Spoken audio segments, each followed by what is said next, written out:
Hi guys, welcome back to my channel. I'm starting my meal prep with the way I pretty much start it every single week, and that is by chopping up my veggies. So I need to do some veggies for dip, which I forgot to make my dip. Now that I'm doing this voiceover, I realized I forgot to make my veggie dip. I'll have to do that sometime during the week.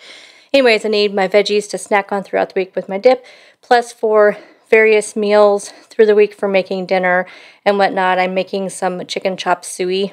I needed some carrots and celery for that, so I wanted to get that all chopped up. So the night that I have that for dinner, it's all ready to go.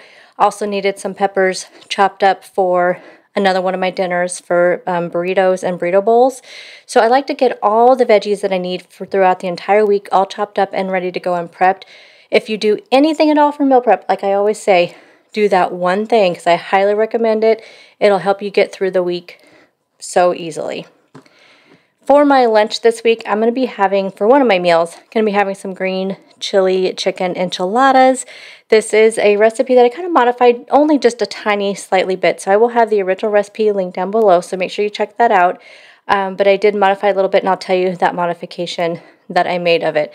First up, I need to make the chicken for it. It just says use shredded chicken. I'm going to make my chicken in the Instant Pot. I'm going to use these whole green chilies, and I'm also going to put in some of this chicken enchilada sauce in there as well. That's just to add more flavor to the chicken, but you can use any kind of shredded chicken, diced up chicken, whatever you want to use. I just wanted to make sure I had a lot more flavor in there for this particular recipe.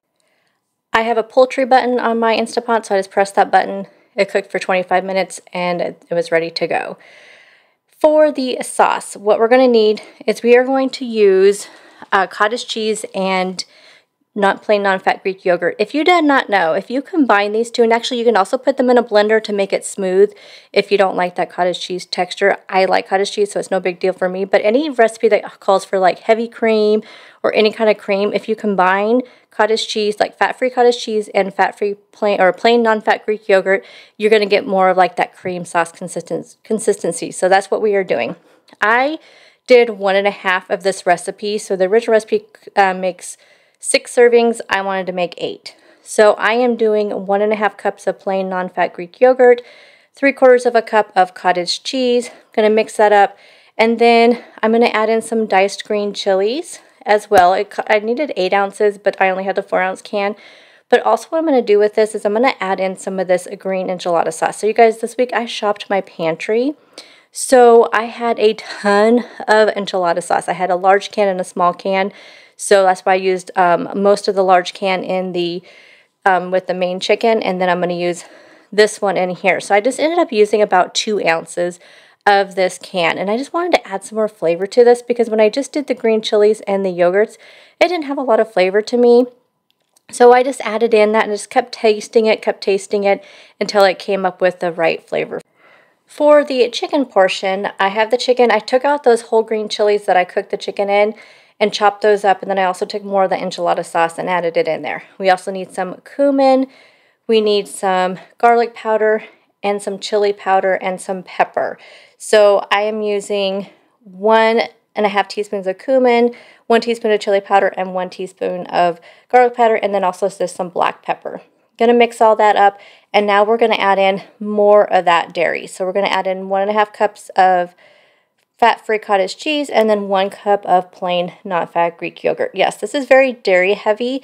It's a very rich recipe. This reminds me a lot of sour cream enchiladas I used to make a long time ago. It was in a restaurant I worked at, and they had these amazing sour cream enchiladas, and this recipe reminds me a ton of that. So anyways, very rich, but very low point.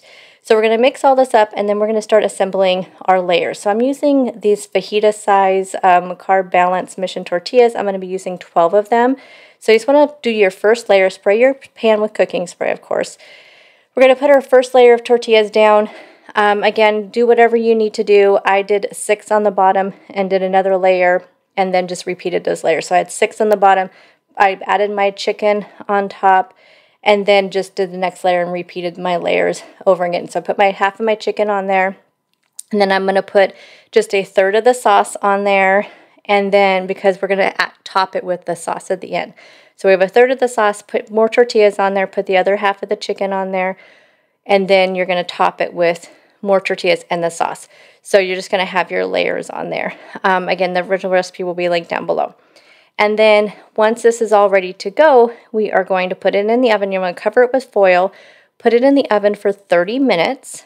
And then once your 30 minutes is up, you're going to take that foil off, and then you're going to cover it with green onions.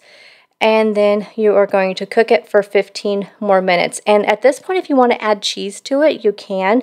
I chose not to add any cheese. I feel like it's going to be rich enough without any cheese or anything, but you feel free to put cheese on it at this point, and then put it back in the oven for 15 minutes.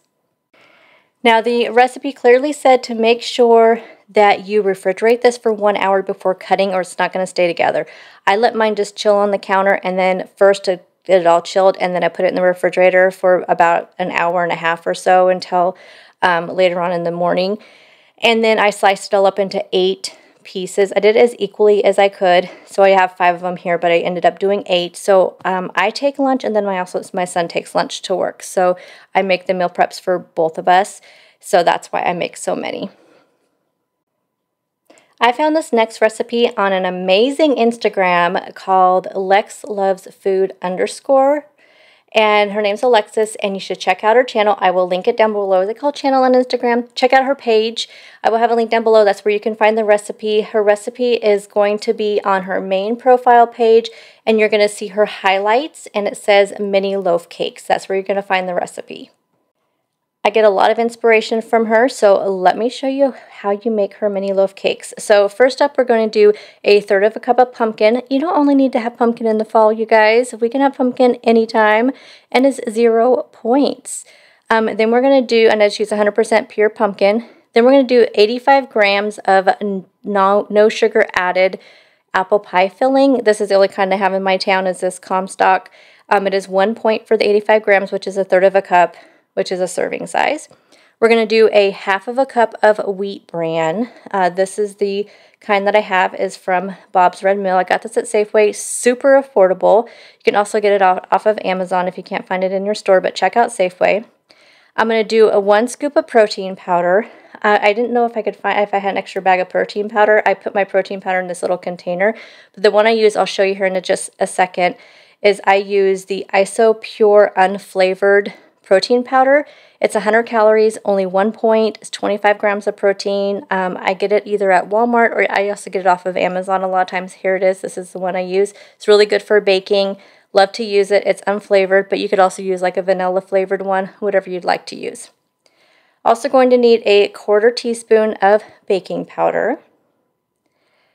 And then I'm going to put a little sweetener in there. You guys know I like the pure sweetener, which is the stevia erythritol blend from the Pure brand. So I did 1/2 teaspoon of that. I wasn't really sure how much to put. She uses stevia drops. I don't have any stevia drops. And then 2 tablespoons of water. And then you're going to mix it up. It's really thick. I actually found it easier to mix it together with a rubber spatula. And then I have a little mini loaf pan here. These are just the disposable kind, but if I continue to like this recipe, I'm going to invest in some actual like mini loaf pans. You just put it in, spray your mini loaf pan, really good with cooking spray. Put your little cake in there, and then I'm going to make 4 of these. I'm going to eat 1 today that I'm making this meal prep, which is Sunday, and then I'm going to have 3 throughout the week for breakfast. And I'm going to do 2 of them with putting some plain non-fat Greek yogurt on top, which I'll show here in a second what we're adding to that. She has several different recipes on that little stream, and one of them she put Greek yogurt on top of it, and it's such an amazing idea. Anyway, so I'm going to go ahead and make 3 more of these, and then I have all my little mini loaves here. Aren't they cute? So with the Greek yogurt, we're going to mix this with 1 teaspoon of cheesecake, the sugar-free cheesecake Jello pudding. You guys remember this? Like, I remember like 3 years ago when I was like really doing Weight Watchers, I used to use this stuff for everything. I just don't remember what I used to use it for. I'm going to look back on some of my old videos and see what I used to use this stuff for. If you guys remember, let me know. So I just did 1/3 cup of the plain non-fat Greek yogurt, a teaspoon of this sugar-free pudding. I'm going to mix that up, and I'm going to put it on the top of 2 of these because I want to try 2 with them and 2 without them. And just spread it on top, and believe me, I have tasted one of these, and don't be like weirded out about putting your Greek yogurt in the oven. I mean, or we're doing this in the air fryer. But it's just like with those enchiladas. It's, you know, it cooks really well. It tastes really good. So Don't be afraid of it. So these are going to go in the air fryer. Now she does them for 325 for 15 minutes, but my air fryer doesn't have a 325, so I did 330 for 12 minutes, but they weren't quite done. So mine actually ended up taking about 18 minutes. So definitely you're just going to have to test it and see if they're cooked through in the middle. Just every air fryer is going to be different. This is what they look like when they came out, and I did have one, and you guys, I'm not even kidding. These are absolutely amazing, packed with protein. I believe this comes out to about 25, 30, I think it was like 30 grams of protein. Another thing that Alexis had recently were burritos, which you guys know I have burrito bowls all the time, but I have these big wraps I need to use up, so she also gave me inspiration to do some burritos. So I'm going to make some salsa chicken. I had a whole container of salsa in my refrigerator I needed to use up, so I just put that whole container in there. I'm going to cook this chicken in my Instapot again on that poultry method.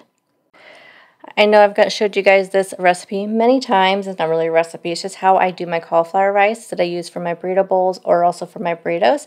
So I'm going to get this all prepped. So all my stuff for my burritos and my burrito bowls are ready for dinners this week. So one of the things I do is I take my cauliflower rice. This is 2 bags of cauliflower rice that I already have defrosted in the microwave.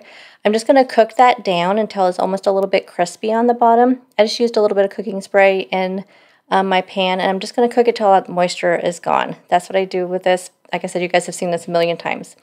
Then I'm going to use some of my homemade taco seasoning that I have in here. If you want to know how I make my taco seasoning, I have a whole video on like 5 different DIY spices that I've made, so I will try to remember to link that down below. Also going to add in some onions to this, and I'm just going to stir it up. And then, again, it's on like, I think I have it on like 7.5 or 8. So it's kind of a higher heat just to make sure it's drawing all that moisture out and makes it, like I said, making it a little bit crispy. So once my onions are cooked through a little bit, then I'm going to add in that taco seasoning. I don't usually measure it out or anything. I just kind of sprinkle it all over everything. And then if it's too dry, I'll add in a little bit of water. But I'm also going to add some lime juice to this. I always like to add lime juice to my cauliflower rice, again, just to kind of make it taste like that Mexican, Spanish rice that you get, you know, when you go to a Mexican restaurant. And then we're going to add in cilantro because you guys know my love for cilantro. And I know a lot of people don't like cilantro. If you're one of those people that don't like it, comment down below. I'm curious, but we can still be friends. I'll still like you. Anyway, I'm adding in a ton of cilantro because, again, I love it. So I'm adding in all that cilantro, and then that'll be done. And then I'm going to air fry my peppers. Thank you, Lauren, over at Louise Lane. She, you guys know, does these air fryer bell peppers, which I absolutely love. I cannot have a burrito bowl or a burrito without these. I don't put anything on them. I get a lot of questions on that. They're always still a little bit wet from slicing them up and everything. So I just throw them in my air fryer at 400 for 8 minutes, and they come out perfect. And you guys try it. So here are all my components for my burrito bowls. I will shred that up before I make a burrito or a burrito bowl. I have my Spanish rice, and I have my air fryer peppers. So everything is ready for my dinner. All my veggies are chopped up for my dinners. You guys, I am ready for a good week. I will have all these recipes linked down below. I'll have Alexis's Instagram linked down below. I'll have Lauren's channel linked down below. So check all those out, and I'll see you guys in the next video. Bye, guys.